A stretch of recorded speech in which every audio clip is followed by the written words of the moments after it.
जय हिंद बच्चों, आप सभी का स्वागत है हमारे इस यूट्यूब चैनल पर। तो चलिए बच्चों, आज के वीडियो में आप लोगों के लिए कक्षा 10 साइंस विद्युत धारा से रिलेटेड मोस्ट इंपोर्टेंट 30 क्वेश्चन को लेकर आया हूं, जो कि आपके आगामी परीक्षा बिहार बोर्ड के लिए अति महत्वपूर्ण होगा।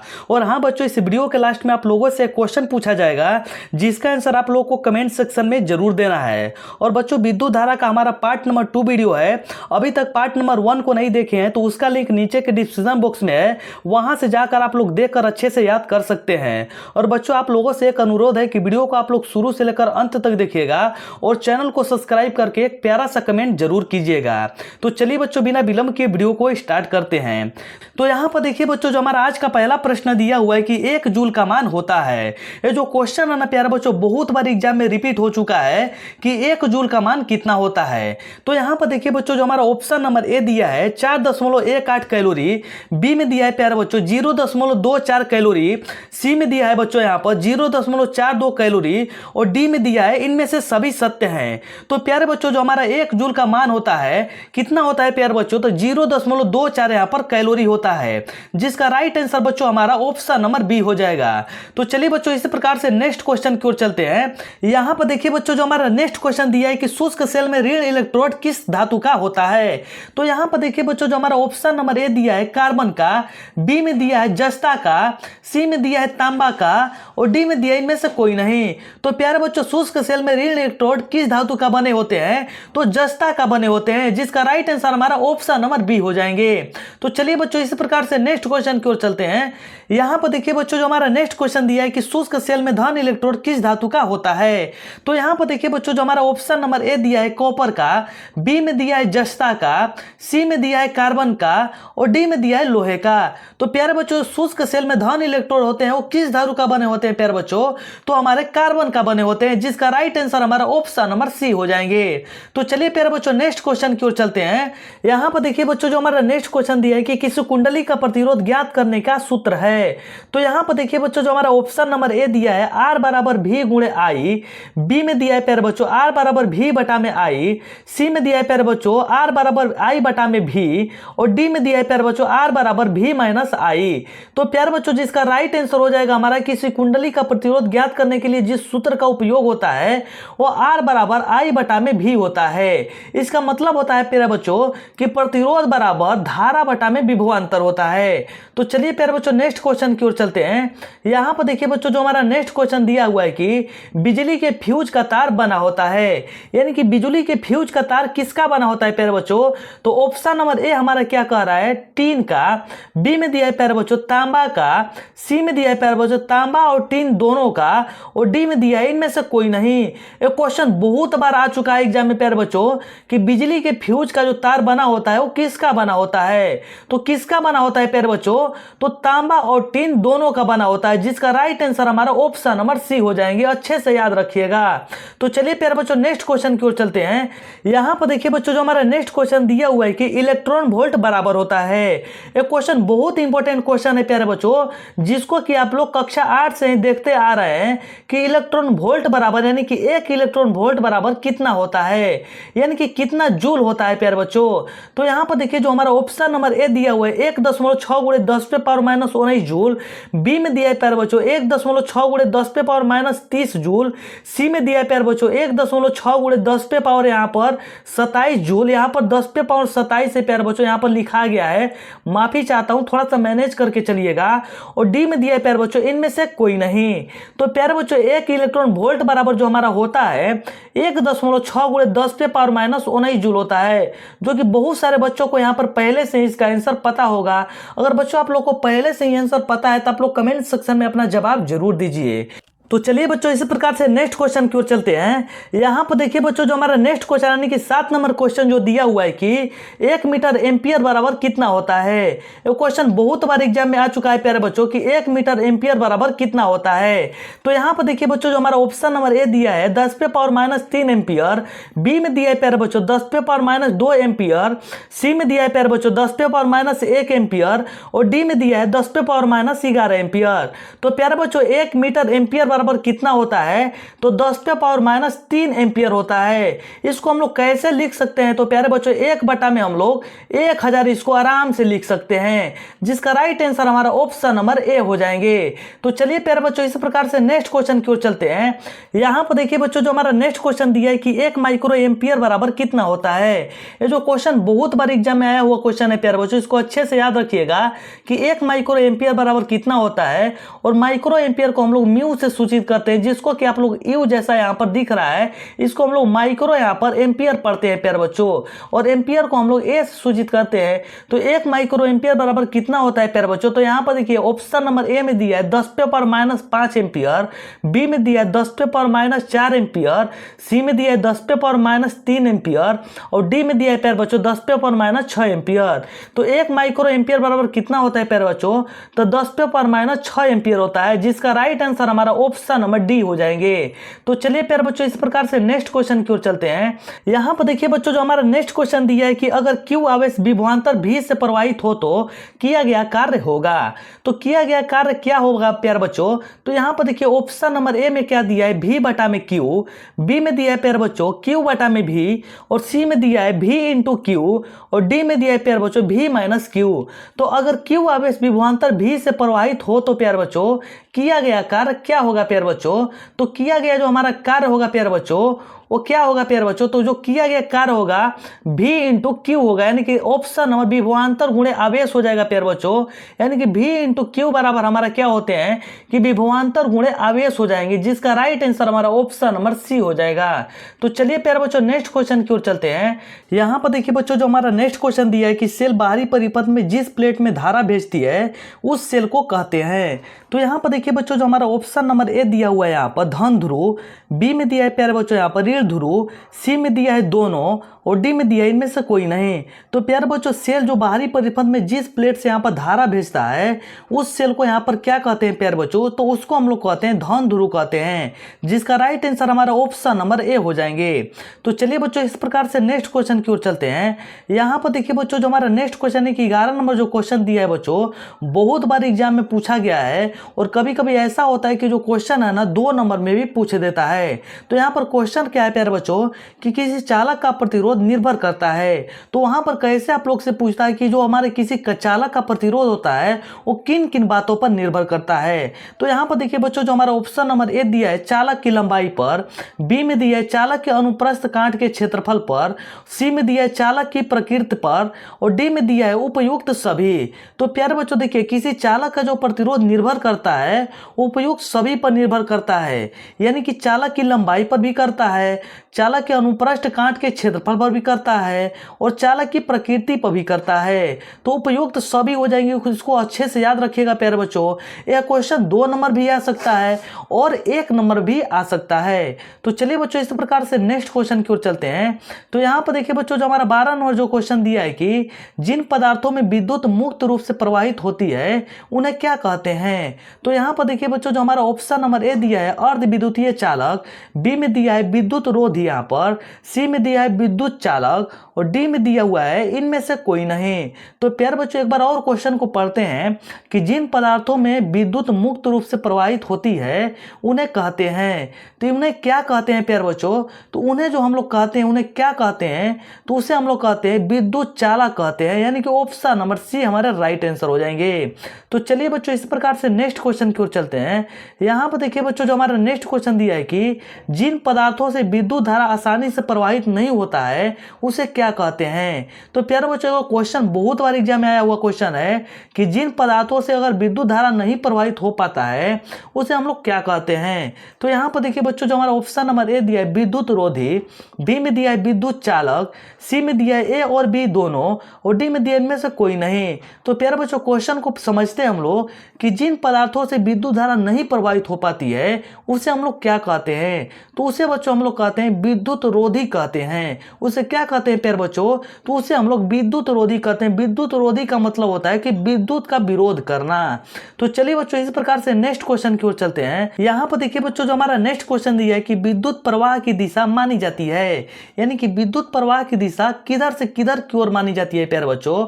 तो यहाँ पर देखिए ऑप्शन नंबर ए दिया है ऋण टर्मिनल से धन टर्मिनल की ओर, बी में दिया है प्यारे बच्चों धन टर्मिनल से यहाँ पर ऋण टर्मिनल की ओर, सी में दिया है किसी भी दिशा में, और डी में दिया है इनमें से कोई नहीं।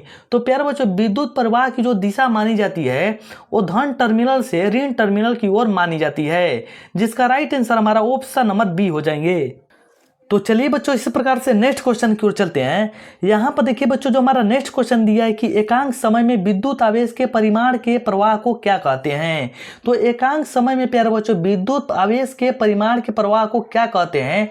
तो ऑप्शन ए में क्या दिया है प्यारे बच्चों? विद्युत विभव दिया है, बी में दिया है विद्युत प्रतिरोध, सी में दिया है विद्युत धारा, और डी में दिया है इनमें से कोई नहीं। तो प्यारे बच्चों एकांक समय में विद्युत आवेश के परिमाण के प्रवाह को क्या कहते हैं प्यारे बच्चों? उसको हम लोग कहते हैं विद्युत धारा कहते हैं, जिसका राइट आंसर हमारा ऑप्शन नंबर सी हो जाएंगे। तो चलिए बच्चों इस प्रकार से नेक्स्ट क्वेश्चन की ओर चलते हैं। यहाँ पर देखिए बच्चों, जो हमारा नेक्स्ट क्वेश्चन दिया है कि विद्युत चुंबक बनाने के लिए उपयुक्त पदार्थ है, यानी कि विद्युत चुंबक बनाने के लिए किस पदार्थ का उपयोग किया जाता है?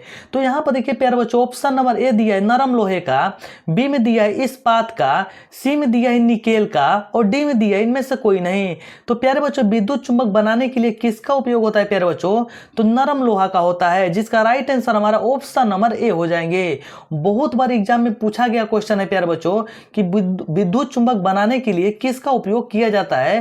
तो यहां पर आप लोग को आंसर क्या देखना है कि नरम लोहा को देखना है। तो चलिए बच्चों इस प्रकार से नेक्स्ट क्वेश्चन की ओर चलते हैं। यहां पर देखिए बच्चों, जो हमारा नेक्स्ट क्वेश्चन दिया है कि किसी विद्युत धारा के सतत तथा बंद पथ को क्या कहते हैं? तो यहां पर देखिए बच्चों, जो हमारा ऑप्शन नंबर ए दिया हुआ है विद्युत परिपथ, बी में दिया है प्यारे बच्चों विद्युत धारा पथ, सी में दिया है विद्युत विभव पथ, और डी में दिया है प्यारे बच्चों विद्युत शक्ति पथ। तो प्यारे बच्चों यहाँ पर किसी विद्युत धारा के सतत तथा बंद पथ को क्या कहते हैं प्यारे बच्चों? तो उसको हम लोग कहते हैं विद्युत पथ परिपथ कहते हैं, जिसका राइट आंसर हमारा ऑप्शन नंबर ए हो जाएंगे प्यारे बच्चों। तो चलिए बच्चों इस प्रकार से नेक्स्ट क्वेश्चन की ओर चलते हैं। यहाँ पर देखिए बच्चों, जो हमारा next question most important question दिया हुआ है कि विद्युत धारा के तापीय प्रभाव का उपयोग किसमें नहीं होता है? यहाँ पर नहीं होता है प्यारे बच्चों, थोड़ा सा आप लोग ध्यान से इसको देखिएगा क्वेश्चन को कि विद्युत धारा के तापीय प्रभाव का उपयोग किसमें नहीं होता है। तो यहाँ पर देखिए बच्चों, जो हमारा ऑप्शन नंबर ए दिया है विद्युत हीटर, बी में दिया है विद्युत इस्त्री, सी में दिया है प्यारे बच्चों विद्युत बल्ब, और डी में दिया है विद्युत पंखा। तो विद्युत धारा के तापीय प्रभाव का उपयोग किसमें नहीं होता है प्यारे बच्चों? तो विद्युत पंखा में होता है, जिसका राइट आंसर हमारा ऑप्शन नंबर डी हो जाएंगे। तो चलिए बच्चों इस प्रकार से नेक्स्ट क्वेश्चन की ओर चलते हैं। यहाँ पर देखिए बच्चों, जो हमारा नेक्स्ट क्वेश्चन दिया है कि विद्युत धारा की चाल प्रकाश की चाल में क्या संबंध है? तो विद्युत धारा की चाल तथा प्रकाश की चाल में क्या संबंध है प्यारे बच्चों? तो यहाँ पर देखिए ऑप्शन नंबर ए हमारा क्या कह रहा है कि दोनों की चाल समान है। बी में दिया है प्यारे बच्चों विद्युत धारा की चाल प्रकाश की चाल से अधिक है। सी में क्या कह रहा है प्यारे बच्चों कि प्रकाश की चाल विद्युत धारा की चाल से अधिक है, और डी में क्या कह रहा है प्यारे बच्चों सभी कथन सत्य हैं। तो यहाँ पर देखिए प्यारे बच्चों क्वेश्चन को थोड़ा सा समझते हैं गहराई से कि विद्युत धारा की चाल प्रकाश की चाल में क्या संबंध होता है प्यारे बच्चों। तो इन दोनों में क्या संबंध होता है? तो दोनों की चाल क्या होती है प्यारे बच्चों? समान होती है, जिसका राइट आंसर हमारा ऑप्शन नंबर ए हो जाएंगे। तो चलिए बच्चों इसी प्रकार से नेक्स्ट क्वेश्चन की ओर चलते हैं।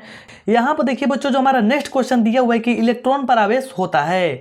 तो इलेक्ट्रॉन पर आवेश कितना होता है प्यारे बच्चों? तो सबसे पहले हम लोग समझते हैं कि आवेश का जो हमारा एसआई मात्रक होता है वो क्या होता है। तो जो आवेश का एसआई मात्रक होता है प्यारे बच्चों वो कूलाम्ब होता है। तो यहाँ पर अब क्वेश्चन हमारा क्या कह रहा है कि इलेक्ट्रॉन पर आवेश कितना होता है?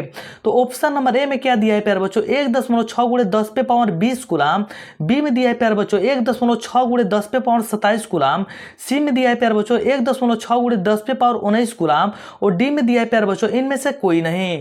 तो प्यारे बच्चों इलेक्ट्रॉन पर जो हमारे आवेश होते हैं 1.6 × 10⁻19 कूलाम्ब होते हैं, जिसका राइट आंसर हमारा ऑप्शन नंबर सी हो जाएंगे। तो चलिए बच्चों इसी प्रकार से नेक्स्ट क्वेश्चन की ओर चलते हैं। यहाँ पर देखिए बच्चों, जो हमारा नेक्स्ट क्वेश्चन दिया है कि समांतर क्रम में संयोजित 10 प्रतिरोधों का जिनमें प्रत्येक का मान 10 ओम है तो समतुल्य प्रतिरोध होता है। तो इनका समतुल्य प्रतिरोध कितना होगा प्यारे बच्चों? तो यहाँ पर देखिए ऑप्शन नंबर ए हमारा क्या कह रहा है 10 ओम, बी में दिया है प्यारे बच्चों 100 ओम, सी में दिया है 1 ओम और डी में दिया है 20 ओम। तो चलिए प्यारे बच्चों अब क्वेश्चन को हम लोग समझते हैं और बनाते हैं इसको कि क्वेश्चन में सबसे पहले क्या कह रहा है। तो क्वेश्चन में कह रहा है प्यारे बच्चों तो 10 यहाँ पर प्रतिरोध है और 200 प्रतिरोधों का जो हमारा मान है सबका मान 10-10 ओम है और इसको किस क्रम में संयोजित कर रहा है? तो समांतर क्रम में संयोजित कर रहा है। तो समांतर क्रम का जो फॉर्मूला होता है 1/r बराबर क्या होता है प्यारे बच्चों 1/r1 प्लस 1/r2 और डॉट डॉट यानी कि जितना प्रतिरोध है उतना आप लोग लगा सकते हैं। तो यहाँ पर प्रतिरोध कितना है प्यारे बच्चों? टोटल प्रतिरोध 10 है और टोटल का मान कितना है? तो 10-10 ओम है। तो आप क्या कीजिए कि 1/10 लिखिए प्लस 1/10 लिखना है क्योंकि बीच में प्लस था, प्लस 1/10 लिखिए। ऐसे ऐसे करके कौ प्रतिरोध है प्यारे बच्चों? तो 10 ठो है। तो यहाँ पर देखिए 10-10 का जब एलसीएम निकालेंगे तो प्यारे बच्चों कितना होगा? 10 होगा और ऊपर हमारा एक क बार है? तो 10 बार है। तो 10 बटा में कितना हो जाएगा प्यारे बच्चों? 10 हो जाएगा। तो 10 से 10 जब काटेंगे तो कितना होगा प्यारे बच्चों? एक बार में होगा यानी कि 1/1 होगा। तो 1/1 होगा प्यारे बच्चों। तो यहाँ पर आप समझिए थोड़ा सा। अब हमारा फॉर्मूला क्या था? 1/r1 बराबर क्या था प्यारे बच्चों? तो 1/1 हमारा आया तो इसका गुणा इसमें करते हैं, इसका गुणा इसमें करते हैं तो r बराबर कितना हो जाएगा प्यारे बच्चों? हमारा 1 हो जाएगा। तो यानी कि देखिए 10 यानी कि प्रतिरोध को जब समांतर क्रम में संयोजित करेंगे तो उसका जो हमारा समतुल्य प्रतिरोध कितना होगा प्यारे बच्चों? तो उसका 1 ओम राइट आंसर हो जाएगा यानी कि ऑप्शन नंबर सी हमारे राइट आंसर हो जाएंगे। तो चलिए बच्चों इसी प्रकार से नेक्स्ट क्वेश्चन की ओर चलते हैं। यहाँ पर देखिए बच्चों जो हमारा नेक्स्ट क्वेश्चन दिया कि अगर बैटरी से केवल प्रतिरोधों के एक समूह ही संयोजित है तो स्रोत की ऊर्जा निरंतर पूर्ण रूप से किस ऊर्जा में परिवर्तित होगी? तो यहाँ पर देखिए बच्चों जो हमारा ऑप्शन नंबर ए दिया है प्रकाश ऊर्जा में, बी में दिया है प्यारे बच्चों तापीय ऊर्जा में, सी में दिया है प्यारे बच्चों यांत्रिक ऊर्जा में और डी में दिया है गतिज ऊर्जा में। तो प्यारे बच्चों जिसका राइट आंसर हो जाएगा हमारा ऑप्शन नंबर बी यानी कि तापीय ऊर्जा में। तो चलिए बच्चों नेक्स्ट क्वेश्चन की ओर चलते हैं। यहाँ पर देखिए बच्चों जो हमारा नेक्स्ट क्वेश्चन दिया है कि अर्धचालक का ताप बढ़ने पर उसका प्रतिरोध क्या होता है? तो यहाँ पर देखिए प्यारे बच्चों जो हमारा ऑप्शन नंबर ए दिया है बढ़ता है, बी में दिया है घटता है, सी में दिया अपरिवर्तनीय रहता है और डी में दिया इनमें से कोई नहीं। तो प्यारे बच्चों अर्धचालक ताप का यहाँ पर जब ताप बढ़ाया जाता है तो उसका प्रतिरोध क्या होगा? तो उसका जो प्रतिरोध होगा प्यारे बच्चों अपरिवर्तनीय रहेगा जिसका राइट आंसर हमारा ऑप्शन नंबर सी हो जाएंगे। तो चलिए प्यारे बच्चों नेक्स्ट क्वेश्चन की ओर चलते हैं। यहाँ पर देखिए बच्चों जो हमारा नेक्स्ट क्वेश्चन दिया है कि यदि चांदी के तार का ताप बढ़ाया जाए तो उसका प्रतिरोध क्या होगा? यदि चांदी के तार का ताप अगर बढ़ा रहे हैं तो उसका प्रतिरोध क्या होगा प्यारे बच्चों? तो यहाँ पर देखिए ऑप्शन नंबर ए हमारा जो दिया है बढ़ेगा, बी में दिया है प्यारे बच्चों घटेगा, सी में दिया है अपरिवर्तित रहेगा और डी में दिया है क्या पर प्यारे बच्चों यहाँ पर इनमें से कोई नहीं। तो प्यारे बच्चों यदि चांदी के तार का यहाँ पर ताप बढ़ाया जाता है तो उसका प्रतिरोध क्या होगा प्यारे बच्चों? तो उसका जो प्रतिरोध होगा बढ़ेगा जिसका राइट आंसर हमारा ऑप्शन नंबर ए हो जाएंगे। तो चलिए बच्चों इस प्रकार से नेक्स्ट क्वेश्चन की ओर चलते हैं। यहाँ पर देखिए बच्चों जो हमारा नेक्स्ट क्वेश्चन दिया है मोस्ट इंपोर्टेंट क्वेश्चन है, यदि R1 तथा R2 दो प्रतिरोध समांतर क्रम में जुड़े हैं तो समतुल्य प्रतिरोध होगा। तो समतुल्य प्रतिरोध क्या होगा प्यारे बच्चों? तो यहाँ पर देखिए ऑप्शन नंबर क्या कह रहा है R1 से अधिक, बी में दिया है R2 से अधिक, सी में दिया है प्रत्येक से कम, डी में दिया है प्यारे बच्चों इनमें से कोई नहीं। तो यहाँ पर क्या होगा प्यारे बच्चों? तो प्रत्येक से कम होगा। प्रत्येक का मतलब कि एक से कम होगा प्यारे बच्चों। तो चलिए बच्चों इस प्रकार से नेक्स्ट क्वेश्चन की ओर चलते हैं। यहाँ पर देखिए बच्चों जो हमारा नेक्स्ट क्वेश्चन दिया है कि धातुओं में धारावाहक होते हैं, यानी कि धातुओं में धारावाहक क्या होते हैं प्यारे बच्चों? तो ऑप्शन नंबर क्या दिया है प्रोटॉन, बी में दिया है मुक्त इलेक्ट्रॉन, सी में दिया है कोर इलेक्ट्रॉन और डी में दिया इनमें से कोई नहीं। तो धातुओं में धारावाहक क्या होते हैं प्यारे बच्चों? तो जो धातुओं में धारावाहक होते हैं मूल मुक्त इलेक्ट्रॉन होते हैं जिसका राइट आंसर हमारा ऑप्शन नंबर बी हो जाएंगे। तो चलिए बच्चों इस प्रकार से नेक्स्ट क्वेश्चन की ओर चलते हैं। यहाँ पर देखिए बच्चों जो हमारा नेक्स्ट क्वेश्चन दिया है कि किस उपकरण में धन और ऋण का चिन्ह नहीं होता है? तो यहाँ पर देखिए बच्चों जो हमारा ऑप्शन नंबर ए दिया है ए मीटर में, बी में दिया है वोल्ट मीटर में, सी में दिया है कुंडली में और डी में दिया है विद्युत सेल में। तो प्यारे बच्चों किस उपकरण में यहाँ पर धन और ऋण का चिन्ह हमारा नहीं होता है? तो कुंडली में नहीं होता है प्यारे बच्चों जिसका right answer option number C हो जाएंगे। तो चलिए बच्चों इस प्रकार से नेक्स्ट क्वेश्चन की ओर चलते हैं। यहाँ पर देखिए बच्चों जो हमारा नेक्स्ट क्वेश्चन दिया है कि लंबाई बढ़ने से तार का प्रतिरोध क्या होता है। तो यहाँ पर देखिए ऑप्शन नंबर ए दिया है बढ़ता है, बी में दिया है घटता है, सी में दिया है कोई परिवर्तन नहीं होता है और डी में दिया है इनमें से कोई नहीं। तो प्यारे बच्चों लंबाई यहाँ पर बढ़ने से तार का प्रतिरोध क्या होता है। प्यारे बच्चों अगर लंबाई बढ़ाने पर तार का प्रतिरोध क्या होगा, तो जो तार का प्रतिरोध होगा प्यारे बच्चों वो बढ़ेगा, जिसका right answer option number A हो जाएगा। बहुत बार एग्जाम में आया हुआ है कि अगर लंबाई बढ़ने से तार का प्रतिरोध क्या होता है प्यारे बच्चों, तो क्या होता है कि बढ़ेगा, जिसका राइट आंसर हमारा ऑप्शन नंबर ए हो जाएंगे।